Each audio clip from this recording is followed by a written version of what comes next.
이 시간에 주신 하나님의 말씀은 마태복음 14장 22절부터 33절까지의 말씀입니다. 마태복음 14장 22절부터 33절까지의 말씀을 한 절씩 교독하겠습니다. 예수께서 즉시 제자들을 재촉하사 자기가 무리를 보내는 동안에 배를 타고 앞서 건너편으로 가게 하시고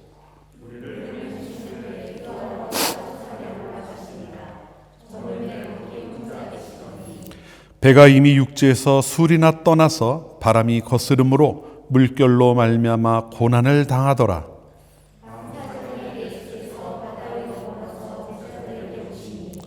제자들이 그가 바다 위로 걸어오심을 보고 놀라 유령이라 하며 무서워하여 소리 지르거늘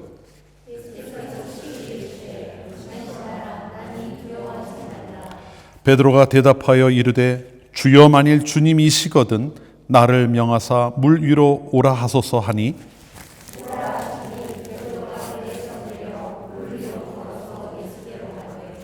바람을 보고 무서워 빠져가는지라 소리질러 이르되 주여 나를 구원하소서 하니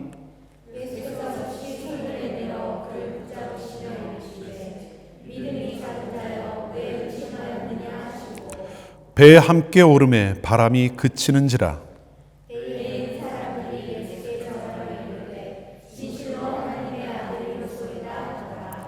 아멘. 우리가 지금 베드로에 대한 이야기를 살펴보고 있습니다. 베드로의 이야기를 통해서 믿음이라고 하는 것이 어떤 것인지 또 우리가 어떤 면을 또 생각해 보아야 하는지를 함께 좀 나누고 있는데요. 오늘도 그와 같은 내용 중 하나입니다. 오늘 제목은 믿음이 작은 자 베드로입니다. 어떤 내용인지 좀 함께 보도록 하죠. 지난 주일 우리는 베드로가 예수님을 만나 예수님의 부르심에 응답하여 그 길을 나서는 모습을 보았습니다.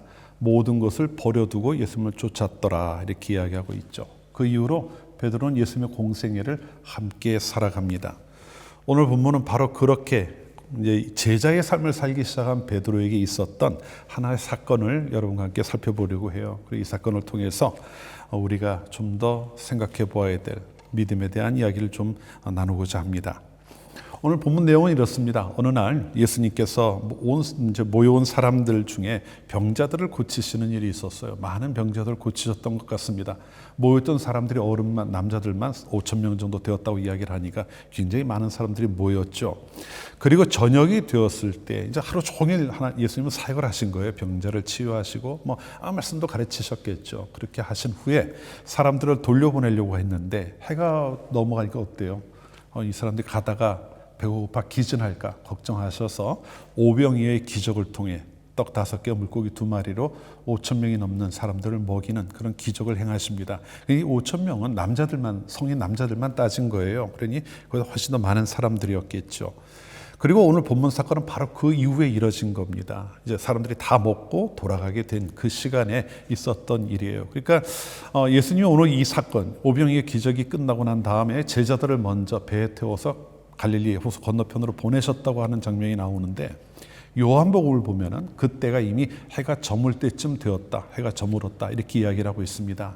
그러니까 해가 진 이제 저녁이 되고 해가 진 그러한 상태에서 제자들은 이제 배를 타고 건너편으로 간 거예요. 그리고 예수님은 그 길로 산에 혼자 올라가셔서 기도하는 시간을 가졌다. 이렇게 이야기를 하고 있습니다. 예수님은 산에 올라서 기도를 하셨는데 문제는 호수로 나간 제자들에게 있었어요. 제자들이 해질녘 떠나기 시작했는데 거기에 호수에 큰 광풍이 불었던 것 같아요. 이제 물결이 치고 파도가 넘어오고 이랬던 일이 벌어진 것 같습니다. 그래서 배가 좀처럼 앞으로 나가지를 못하게 된 거예요. 나중에 예수님께서 그 호수 위를 걸어 제자들에게 찾아오시죠. 그때 시간이 사경쯤 되었다 이렇게 이야기를 합니다. 사경은 로마 시간으로 따져서 오전 3시부터 6시 사이를 가리키는 말이에요. 그러면 생각해 보시죠. 이 말이 정확히 몇 시간인지는 알 수 없지만 해질녘에 떠나서 새벽이 되기까지 제자들은 바다에서 그냥 멀리 가지 못했어요. 그냥 몇 스타디온이라고 하는 한 1, 2km 정도 갔을까요? 그 정도 거리에서 계속 헤매고 있는 그런 상황이었다는 겁니다. 물결과 씨름하고 있었던 거예요. 예수님을 떠난 제자들 그 호수에서 큰 이제 어려움을 마주하게 된 거죠. 제 아무리 이 호수에서 잔뼈가 굵은 평생을 살아온 제자들이라 하더라도 적어도 4명이 그곳 어부 출신 아닙니까? 그러니까 그런 사람들이 있다 하더라도 이게 결코 쉬운 일은 아니었을 거예요. 어두운 밤입니다. 캄캄하고 밑도 보이지 않는 그런 호수에서 풍랑과 싸우는 거 아닙니까? 그리고 나갈 수가 없는 거예요. 앞으로 물러나지도 못하고 나가지도 못하고. 그러니까 엄청난 도전이 이들에게 주어진 겁니다. 이 이야기, 이제 오늘 이야기가 오늘 본문에서 우리에게 주어진 말씀인데요. 말씀의 내용인데, 이 이야기에서 우리가 먼저 보아야 될 것 한 가지를 좀 나누고자 해요. 지금 제자들이 풍랑을 마주하고 있어요. 큰 어려움을 마주하고 괴로운 가운데 처한 상태에 있습니다. 그런데 이들이 이렇게 호수로 나가게 된 이유가 무엇인지를 좀 생각해 보자는 거예요. 이들은 그냥 예수님이 이 사역하시는데 그 잠깐 농땡이 치겠다고 호수로 나간 게 아니잖아요. 예수님이 호수 건너편으로 먼저 가라 말씀하실 그 말씀에 따라 순종하며 호수로 배를 띄웠던 겁니다. 그런데 어려움을 만난 거예요. 그럼 이걸 어떻게 이해해야 될까요? 적지 않은 신앙인들이 살아가던 중에 어떤 어려움을 만나게 되면 쉽게 떠올리는 생각이요. 그 어려움이 나의 어떤 잘못 때문에 비롯된 것이 아닌가라는 생각을 합니다. 그래서 어려움을 만나게 되면 갑자기 회개를 하기 시작하고요. 새벽 기도를 나오기 시작하고 이렇게 해요. 내가 문제가 있어 그런가 보다라고. 물론 그런 이유도 있을 수는 있겠죠. 심각한 죄를 범한다고 할 때 그럴 수도 있겠습니다만은 원인을 그 당사자 혹은 또 주위에 있는 누군가에게서 찾는 것이 정말 옳은 것인가 하는 생각을 좀 해볼 필요가 있어요. 왜냐하면 오늘 본문에 나오는 이야기를 보면 제자들은 예수의 말씀에 순종했던 거예요. 그들이 했던 거는 예수님이 호수로 나가라고 하는 호수를 건너편으로 가라는 말씀을 듣고 순종할 뿐이었다는 거죠. 그런데도 그 과정에서 어려움을 봉착하게 됩니다. 어려움을 당하게 된 거죠. 이것이 우리에게 참 중요한 의미 한 가지를 전해주는 것 같아요. 왜냐하면 성도들도 바로 그와 같은 일들을 경험하며 살아가기 때문에 그렇습니다. 우리들이 하나님의 택하신 백성들이죠. 하나님의 자녀들입니다. 하나님의 너무나도 큰 은혜와 사랑 안에 살아간다고 하는 것을 우리는 늘 고백하고 있어요. 그런데 우리가 구별해 생각해야 될 게 있다는 겁니다. 우리가 항상 하나님의 은혜와 사랑 안에 살아간다고 하는 걸 부정할 수 있는 것은 아무것도 없어요. 날마다 부어주는 은혜가 있기 때문이죠. 그러나 그것이 세상에서 아무런 어려움도 당하지 않는다는 것과 같은 의미는 아니라는 겁니다. 세상에서 만나는 도전과 우리가 때로는 감당하기 어려운 그런 어려움들을 늘 만나게 돼요. 그리고 그걸 겪어 나가게 된다는 거죠. 여러분, 이스라엘 백성들 한번 떠올려 보십시오. 우리가 이제 지난 한 1년 동안 쭉 살펴보았던 출애굽부터 이어지는 내용들을 보면은 이스라엘이 애굽에서 나와요. 하나님의 택하신 백성으로서 자신들의 삶의 자리를 분명히 하고 하나님 원하시는 그 길을 갑니다. 그런데 그 이후에 어떤 일들이 펼쳐집니까? 어려움들을 계속 만나요. 물이 없기도 하고 먹을 것이 없기도 하고 또 적들을 만나기도 하고. 그래서 이스라엘이 계속 불평을 해요. 불평을 하며 하나님께 이제 원망을 하는데 그게 그들이 어려움을 만날 때마다 나왔던 반응이라는 겁니다. 그게 무슨 말이에요? 하나님의 택하심 속에 순종하며 나왔던 이들이 있지만 광야를 지나가는 그 세상을 살아가는 동안에는 다가오는 어려움을 완전히 없이 할 수는 없었다는 거예요. 그 가운데 그런 일들을 만나며 살아갔다는 거죠. 단지 중요한 것은요, 그것이 하나님께서 그들과 함께 하지 않으셨기 때문에 나타난 일들이 아니라는 겁니다. 성도로 우리가 세상을 살아간다고 할 때요, 우리에게 다가오는 풍랑이 없어지는 건 아니에요. 우리도 어려움을 만나기도 하고 때로는 하나님 말씀에 순종하며 살아가는 중에 생각지도 못했던 오늘 갈릴리 호수에서 풍랑을 만났던 것 같은 이 제자들의 모습처럼 풍랑을 만날 때도 있습니다. 그런데 하나님이 우리와 함께 하지 않으셔서 그런 게 아니에요. 하나님은 우리를 미워하셔서 그러한 일을 당하게 하신 것도 아니라는 겁니다. 더 나아가서 그런 일을 당할 만한 일을 했겠지, 이런 이야기를 할 만한 상황도 아니라는 거예요. 우리가 살아가는 도중에 그런 일을 만나는 것은 세상이 그런 곳이기 때문에 당연히 다가오는 그러한 일들로 우리가 이해할 수 있는 부분이 적지 않다는 겁니다. 그렇기 때문에요, 성도들은요, 내가 어려움을 당할 때 하나님에 대한 의심으로 나가서는 안 된다는 겁니다. 하나님은 항상 함께 하셔요. 오히려 하나님께서는 그러한 일을 만난 우리들을 향해 다가오시는, 우리를 홀로 내버려 두지 않으시는 분이라고 하는 것을 우리는 기억해야 한다는 것이죠. 오늘 본문에서는 그 이야기를 조금 더 자세히 볼 텐데요. 한번 더 보죠. 제자들이 밤새 풍랑과 씨름하고 있었습니다. 어떤 일이 벌어집니까? 그들이 밤새 씨름하고 있을 때 예수님께서 그들을 찾아오셔요. 어려운 가운데 있던 그들을 찾아오십니다. 이게 하나님께서 이 땅을 사랑하는 성도들에게 보여주시는 모습이라는 거죠. 어려운 가운데 있을 때 홀로 두지 아니하시고 하나님이 찾아오셔서 그를 품으시고 하나님께로 인도해 가는 하나님의 능력 가운데 붙들어 주시는 그와 같은 일을 행하신다는 겁니다. 그런데요, 오늘 이 밤에 일어났던 일 조금 더 볼까요? 그 뒤에 어떤 일이 일어납니까? 깊은 밤이에요.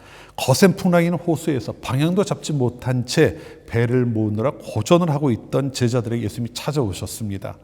극적인 장면이죠. 극적인 장면입니다. 예수님께서 호수 위를 걸어서 오셨으니까요. 처음 제자들은 그 예수님을 보고는 당황했어요. 두려움에 빠져버리고 말죠. 유령이 나타난 줄 알고 무서워 소리 질렀다고 합니다. 그때 예수님이 말씀하셔요. 뭐라고 합니까? 나니 두려워하지 말라. 그들이 익숙했던, 그들의 귀에 항상 위로하시고 하나님의 말씀 들려주셨던 그 음성이 들려옵니다.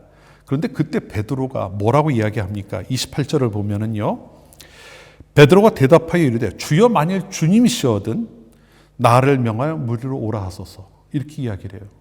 주님 정말 주님이십니까? 그럼 나를 명하여서 물 위로 오라고 말씀하십시오. 이렇게 이야기를 해요. 근데 여러분, 이 베드로가 이 요청을 할 때, 예수님께 이렇게 말씀드릴 때 깊은 고민을 하고 한 얘기였을까요? 어떤 신학적인 고민을 한다거나 아니 어떤 사색을 하고 이렇게 예수님께 대답한 걸까요? 어떻게 생각하십니까? 아닐 거예요. 경황이 없어요. 지금 배에 물이 넘어 들어오고 휘청휘청 흔들려 정신이 하나도 없는데 앞에 예수님이 딱 나타나신 거예요. 아마도 베드로에게 문득 그런 생각이 떠올라서 이 말을 한 것이 아닐까 싶어요. 어떤 이제 주석가들은 오히려 이게 의심의 질문이었다 이런 이야기를 하기도 하는데 그건 아닌 것 같아요. 의심했다고 한다면 뒤에 예수님이 오라고 할 때 선뜻 내려서지 못했을 겁니다. 근데 뒤에 선뜻 내려서거든요. 그러니까 뭔가 예수님을 그동안 겪으면서 얼마나 많은 일들을 겪었어요. 예수님께서 행하시는 기적도 계속 봐왔잖아요. 그러니까 그런 예수님은 그가 봐왔으니 예수님이 탁 나타나셨을 때 그런 이야기를 할 법도 하죠. 예수님이 향하신 능력이 있었으니까. 어쨌든 이러한 이야기를 하는 베드로를 보면 평범한 사람 같아 보이진 않아요. 여러분이랑 그런 이야기 하실 수 있을 것 같으세요? 예수님, 만약 정말 예수님이시면 저를 물 위로 걸어오라 하십시오. 할 수 있겠습니까? 저는 절대 못할 것 같아요. 옛날에 밤바다를 배를 타고 건너가 본 적이 있어요. 이 영국 사이에 있는 해협을. 너무 무서워요. 밖에 풍랑이 비만 오는 날이었는데도 바다를 이렇게 내려도 너무 무서워요. 밖에 서 있지 못하겠더라고요. 근데 그 위에 쪽배를 타고 있는 것 아닙니까? 근데 예수님, 정말 예수님은 나를 걸어서 오라 하십시오. 대답할 수 있었을까요? 저는 못할 것 같아요. 그런 걸 보면 베드로가 참 대단하다는 생각이 들기는 합니다. 그런데 그가 대단해서 이런 질문을 했을까요, 여러분? 지난주에 우리가 나눴던 말씀 가운데요, 예수님께서 베드로를 부르신 것은 그의 믿음이 탁월해서 부른 것이 아니라는 걸 분명히 말씀드렸어요. 그죠? 예수님이 그를 택하시고 부르신 거예요. 그리고 그에게 받아들일 수 있는 여건이 만들어 주신 거죠. 그리고 응답하고 그 자리에 나갔던 겁니다. 그런데 오늘 이 장면을 보면은 베드로의 믿음이 뭔가 좀 특별하긴 한 것 같은데 라는 생각이 들 법은 해요. 저는 도저히 못할 걸 그는 얘기했으니까요. 어쨌든 그가 기적을 받던 예수님께서 들려주신 말씀의 은혜를 많이 받았는지 모르겠지만 적어도 이 자리에서 예수님을 신뢰하며 이런 이야기를 했던 것으로 보이기는 합니다. 그런데 이게 베드로의 온전한 모습이라고 이야기하기도 또 어려운 거예요. 왜 그런가 하면은 30절을 한번 봅시다. 예수님을 향해서 정말 예수님이시면 저를 명하여 물 위로 걸어오라 하십시오. 이거는 예수님이 말씀하시면 내가 물 위로 걸을 수 있습니다는 고백과 다르지 않잖아요. 근데 예수님이 오라 말씀하셨어요. 그랬더니 30절에 어떻게 됩니까? 그가 29절을 보면 그가 배에서 내려 물 위를 걸었어요. 몇 발짝을 걸었는지 모르겠습니다. 그런데 바람을 보고 무서워 빠져갔다 이렇게 이야기를 하고 있습니다. 소리질러 이르되 주여 나를 구원하소서 이런 상황에 놓이게 된 거죠. 분명히 그 전까지는 예수님 명하시면 예수님 말씀을 난 물 위를 걸을 수 있습니다라는 고백을 하던 베드로였어요. 그리고 예수님이 오라고 하니까 뛰어내렸단 말이에요. 이것도 대단한 일이긴 해요. 그런데요, 바다 위를 걸어서 몇 발짝 예수님께 가던 베드로가 갑자기 바람을 보고 물에 빠져버리고 만 겁니다. 이것이 의미하는 게 뭘까요? 그의 믿음이 없다는 얘기일까요? 있다는 얘기일까요? 어떻게 이게 보여지세요? 사실 오늘 이 말씀 속에서 예수님이 하시는 말씀이 그거에 대한 명확한 답을 우리에게 들려줍니다. 예수님 뭐라 그러셔요? 베드로를 건져내면서 뭐라고 하십니까? 베드로를 향해서요. 믿음이 작은 자여, 이렇게 이야기를 하고 계셔요. 믿음이 작은 자여, 왜 의심하느냐? 이 이야기는요, 믿음이 있다 없다 이 차원의 이야기가 아닙니다. 있어요. 베드로에게 분명한 그 믿음이 있습니다. 그리고 적어도 바로 앞에 그가 바다를 향해 뛰어내릴 때까지만 해도 그 믿음이 다른 걸 압도하고 있었던 거예요. 믿음으로 뭐든지 할 수 있습니다라는 말을 할 수 있는 상태에 있었다는 거죠. 그런데 그가 그 믿음이 확 쪼그라들어 버리고 만 거예요. 다른 것보다 작게 되어지고 만 겁니다. 예수의 믿음이 작은 자라고 이야기한 것은 그의 마음을 압도하는 다른 게 있었다는 거죠. 그게 뭘까요? 그게 바람이었던 거예요. 바람을 본 겁니다. 자, 예수님께 자기를 물 위로 걸어오라고 요청한 것이나 무려 뛰어내리는 건 정말 대단한 믿음에서 이루어진 일인 것 같아요. 그런데 뛰어내린 지 얼마 지나지 않아서 그는 그 믿음이 어디로 갔는지 찾아볼 수도 없을 만큼 작은 모습으로 변해버리고 말았다는 거죠. 이게 우리가 보여주는 게 뭘까요? 우리의 믿음은 흔들리기 너무 쉽다는 거예요. 이건 베드로만의 이야기가 아닙니다. 우리들 모두가 다 그래요. 그러니까 예수님이 믿음이 없는 자라고 말씀하신 게 아니라 믿음이 작은 자라고 말씀하고 있다는 거죠. 우리의 믿음이 때로는 굉장히 대단해 보일 때가 있습니다. 우리들도 그래요. 어떤 은혜를 받고 어떤 사건을 겪고 났을 때 내 마음의 믿음이 너무나도 클 때가 있다는 거죠. 그런데 그 순간이 지나고 다른 걱정거리나 다른 염려나 다른 어려움이 찾아오면 그 믿음이 흔적도 없이 사라져버린 것 같은 그런 모습을 발견하게 된다는 겁니다. 그래서 예수님께서 말씀하신 것처럼 믿음이 작은 자라는 말을 들을 수밖에 없는 그런 상황을 만나게 된다는 거죠. 바람을 보게 되니까 그게 너무나도 큰 도전으로 다가온 거예요. 그게 염려 덩어리가 되어버리고 만 겁니다. 그러니까 믿음이 상대적으로 위축되어 버리고 만 거죠. 그 예수님이 말씀하시죠. 왜 의심하느냐? 이 의심한다는 말은요, 망설인다 또는 주저한다 이런 의미를 가지고 있어요. 그러니까 베드로가 믿음이 사라져서 나는 예수님 못 믿겠습니다 얘기하는 게 아니라 믿음이 작아졌어요. 예전에는 그 풍랑이 있는 바다를 걸을 만한 믿음이 있었는데 잠깐 사이에 바람을 보고 나니까 그 믿음이 확 위축되어 버리고 그것을 생각할 수 없는 상황에 가버리고 만 겁니다. 그러고 나니 어떻게 돼요? 주저하는 거죠. 이제는 예수님께 가야 되는데 갈 수가 없는 거예요. 물에 빠져들고 마는 것 아니겠습니까? 분명히 전까지는 예수님이 걸으시라고 하면 걸을 수 있는데 풍랑이 확 쳐오는 걸 보니까 바람 소리가 귓전을 때리는 걸 들으니까 눈앞에 파도가 넘실넘실 거리는 걸 보니까 너무 두려워진 거죠. 믿음이 사라지고 마음속에 이런 마음이 떠오르게 된 거예요. 그러니 물 위로 빠져버린 것 아니겠습니까? 베드로의 마음이 오락가락하고 있었던 거예요. 예수를 향한 믿음이 처음처럼 그대로 유지되었다면 예수님 손잡고 걸어왔을 겁니다. 그러나 그렇지 못하게 되어버리고 말았죠. 그런데 여러분, 베드로의 이 모습이 우리가 일상에 살아갈 때 우리에게서 나타나는 모습과 크게 다르지 않다는 걸 우리는 생각할 수 있어야 합니다. 하나님을 믿는다고 해요. 그 믿음이 때로는 굉장히 탁월해 보일 때도 있습니다. 야, 정말 담대한 믿음이다라고 이야기할 만한 상황을 만나기도 해요. 그런데 상황이 조금만 바뀌면 그 하나님을 잃어버리는 우리들의 모습이 된다는 거죠.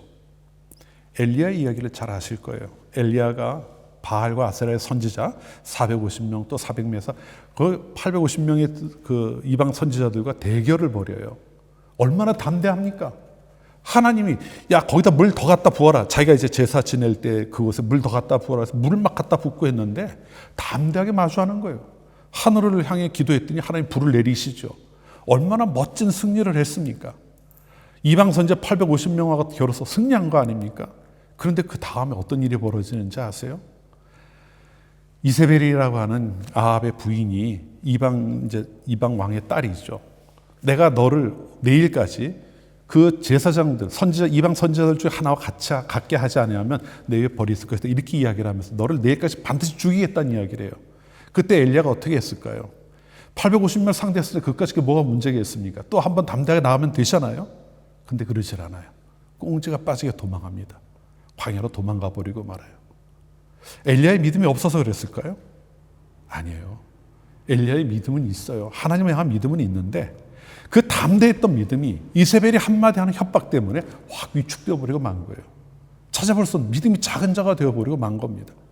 여러분, 이거는요, 누가 탁월하다 탁월하지 않다 이야기가 아니에요. 우리가 그런 본성을 가지고 있다는 겁니다.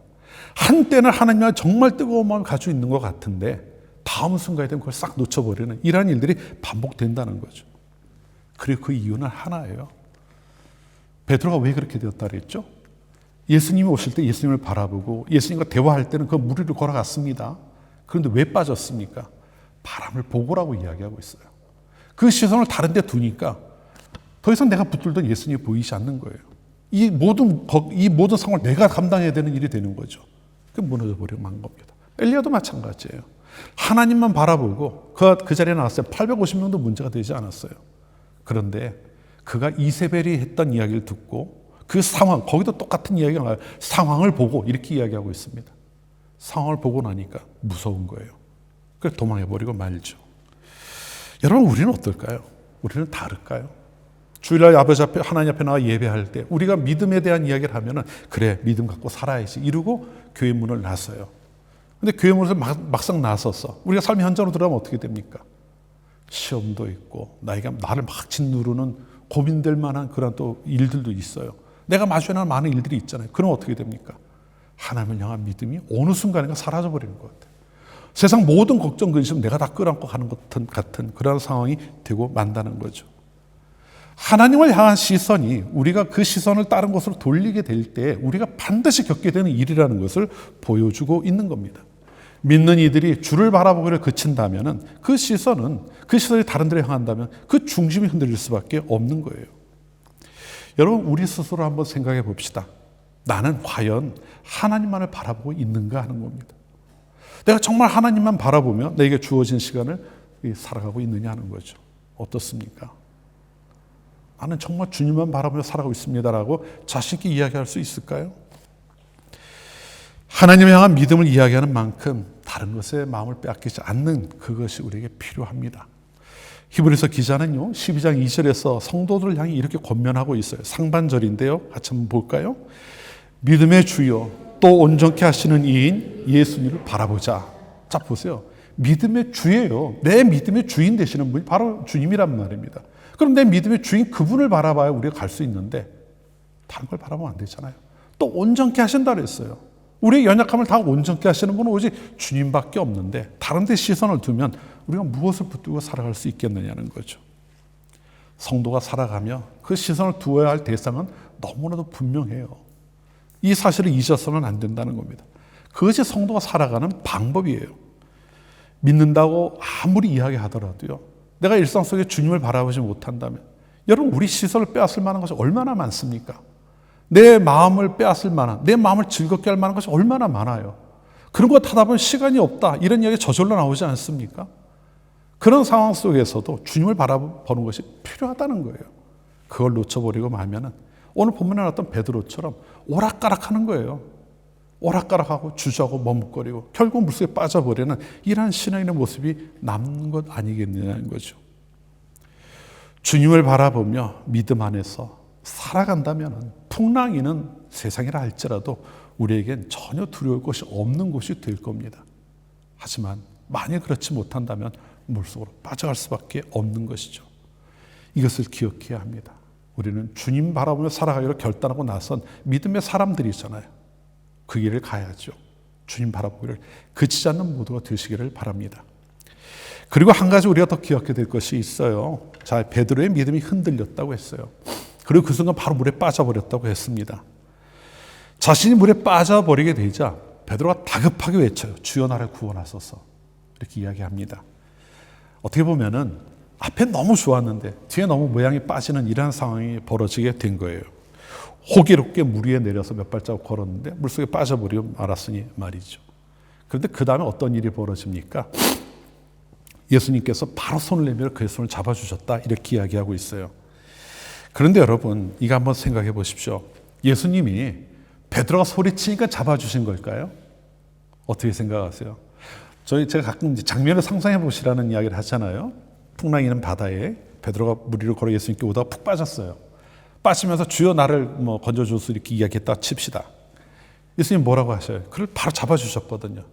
예수님이 베드로가 빠지고 주님 나를 붙잡아 달라고 이야기할 때 손을 위로 붙잡아 주셨다는 이야기일까요? 어떻게 생각이 되십니까? 아닐 거예요. 여러분, 물에 빠지는 시간이 얼마나 걸릴 것 같으세요? 내가 그렇게 서 있다 물에 빠지면 얼마나 걸릴까요? 그 사이에 베드로가 하는 이 말이 다 나올 수 있었을까요? 주여 하면 벌써 빠졌을 거예요. 이 말은 무슨 말인가 하면은요, 예수님께서 그를 빠지는 순간 붙잡으셨다는 이야기예요. 그가 빠져가는 것 같을 때 그 순간 붙잡으셨다는 거죠. 베드로는 예수님을 향한 시선을 거두고 바람을 바라보았을지 모르지만 예수님은 베드로 바라보는 걸 그치지 않으셨다는 거예요. 그를 너무나도 잘 알고 계시거든요. 그를 바라보고 그게 어려움이 생겼을 때 즉시 그를 붙잡아 주셨다는 거죠. 찰나의 순간이었을 겁니다. 그런 베드로를 붙잡아 주셨을 거예요. 이 부분을 그리는 성화들을 보면은 베드로가 물에 이만큼 빠져 있는 장면으로 많이 묘사를 해요. 근데 전 그렇게 생각하지 않아요. 베드로가 발목 조금 넘어 빠졌을지 모르겠어요. 그래서 예수님이 붙잡고 계셨기 때문에 그는 물에 빠지지 않았을 겁니다. 여러분, 이게 중요한 것은요, 하나님께서 우리와 함께 하시며 우리를 그렇게 붙잡아 주시기 때문에 그래요. 우리가 믿음 생활을 잘하고 하나님을 잘 찾기 때문에 하나님 우리를 붙잡아 주시는 게 아니라는 겁니다. 하나님 우리를 붙잡고 가시는 거예요. 하나님이 우리를 택하셨기 때문에, 우리를 사랑하셨고 우리를 택하셨기 때문에, 그리고 우리가 알지 못했던 우리 자녀 삼아 주셨기 때문에 하나님 우리를 붙잡고 가신다는 거예요. 빠질 틈이 아마 없을 겁니다. 하나님 우리를 항상 불러일으키고 붙잡아 주실 테니 말이죠. 사실 베드로랑 비교했을 때 우리가 더 믿음이 낮다고 이야기할 수 있는 부분이 있을까요? 저는 곰곰이 생각을 해봤어요. 말씀을 준비하면서. 별로 없을 것 같아요. 이만큼 저는 못했을 것 같거든요. 그런데 하나님은 그런 우리를 잘 알고 계시기 때문에 우리를 붙잡고 가신다는 거죠. 우리의 믿음이 연약함을 아셔요. 그래서 우리의 믿음이 작아져 갈 수 있다는 것도 아십니다. 제가 물 위를 걷는 것 같지만 언제 빠질지 모른다는 걸 알고 계시는 거예요. 항상 준비하고 계시는 거죠. 붙잡아 주시려고요. 옛날에요, 저희 큰아이가 어렸을 때요, 걸음발을 막 해서 조금 걷기 시작할 때입니다. 제가 어제 이제 비디오를 쭉 찾아봤어요. 그랬더니 한 1년 6개월 정도 1년 4개월, 5개월 됐을 때요, 이제 집 옆에 있는 공원에 갔는데, 이제 그때 걸음걸이 좀 자신감이 생긴 거죠. 이제 막, 그리고 외부에 나가서 걷는 건 그렇게 많이는 안 됐지만 하여튼 그게 이제 막 시작할 때였는데, 항상 제가 손을 이렇게 잡고 걸었어요. 엄마 아빠 양쪽에서 손을 잡고 걸어갔는데, 그날따라 유난히 화강암으로 이렇게 깎아서 만들어 놓은 바닥인데 혼자 걸어가겠다고 손을 막 뿌리치는 거예요. 막 승질 부리면서 혼자 걷겠다는 거죠. 그럴 때가 다 있잖아요, 아이들이. 그 불안하죠, 저는. 이걸 놔줘야 되는데, 지 원하는 데 걷게 놔줘야 되는데, 그럼 놔줘요. 그럼 어떻게 하겠습니까? 그래, 너 저기 갔다 와라. 이러고 지켜보고 있을까요? 아니에요. 뒤에서 딱 손으로 오르고 애가 넘어지면 바로 잡으려고 준비하고 걸어가고 있는 거죠. 그래서 제가 그 영상을 좀 가져오려고 했는데 보니까 제가 이거 하고 있느라 영상을 못 찍었더라고요. 그런 거예요. 꼭 그런 모습으로 하나님은 우리 뒤에서 혹시 우리가 넘어질까 봐 이렇게 지키고 계시는 그 모습을 떠올리면 된다는 겁니다. 하나님 우리를 그렇게 붙잡고 가시는 거예요. 베드로가 그 바다 호수 위에서 물에 빠져요. 빠질 때 그가 소리쳐서 붙잡아 주신 게 아니에요. 주님이 그를 먼저 붙잡으셨을 거예요. 그가 아차 하니까 그때 소리 질렀겠죠, 아마도. 아마 안 그랬으면 주님한테 꼬르륵 했을 거예요. 그 뒤에 말 못하지 않겠습니까? 물론 우리가 믿음이 연약해서 넘어지는 것이 자랑할 만한 것은 아닙니다. 그러나 그것이 하나님이 우리를 책망할 이유가 되는 것도 아니라는 것을 기억하시라는 거예요. 너 요것밖에 못 되냐? 이렇게 얘기하실 분은 아니시라는 거죠. 우리를 붙잡아 주시고 세워주셔요. 그리고 더 나아가서 하나님께서 우리에게 기대하시는 게 있잖아요. 그래서 장성한 분량까지 자라가라 말씀하셨잖아요. 하나님 우리에게 원하시는 거예요. 우리는 그게 뭔지 잘 몰라요. 근데 하나님 그걸 원하셔요. 그럼 누가 하겠습니까? 우리가 그걸 만들어 나갈까요? 하나님이 하시는 일이에요. 하나님 바라보고 살아가는 이들에게 하나님께서 이루실 일이라는 거죠.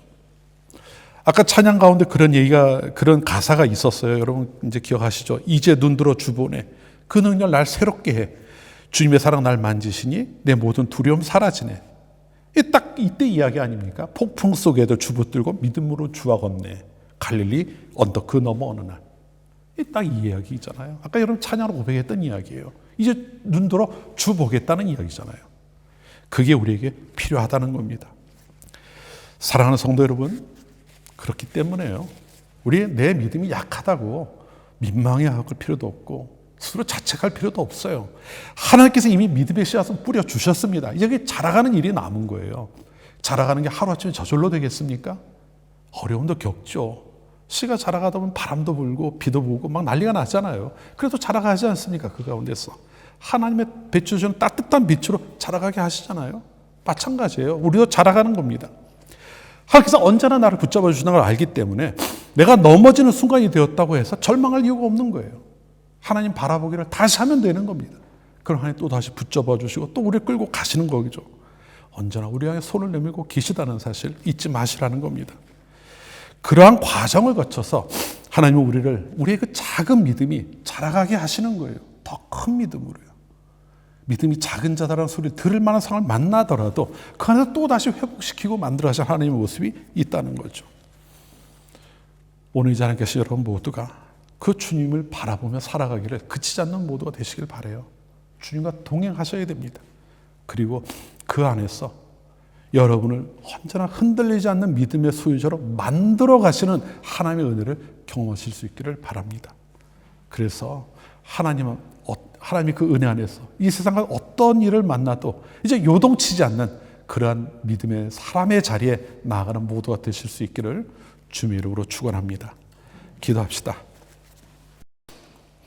은혜와 사랑이 풍성하신 하나님 아버지, 풍랑이는 갈릴리 호수와 같은 세상 속에서 쉽게 흔들리는 저희의 작은 믿음을 긍휼히 여겨 주시옵소서. 세상의 형편과 어려움에 마음을 빼앗기지 아니하고 믿음의 주요 온전하게 하시는 예수님만을 바라보는 성도들 되게 하옵소서. 저희가 흔들리고 넘어질 때에도 즉시 손 내밀어 붙잡아 주시는 주님의 은혜를 의지하며 날마다 더욱 견고한 믿음의 소유자로 자라가게 하옵소서. 저희의 삶을 끝까지 붙드시고 인도하시는 예수 그리스도의 이름으로 기도합니다. 아멘.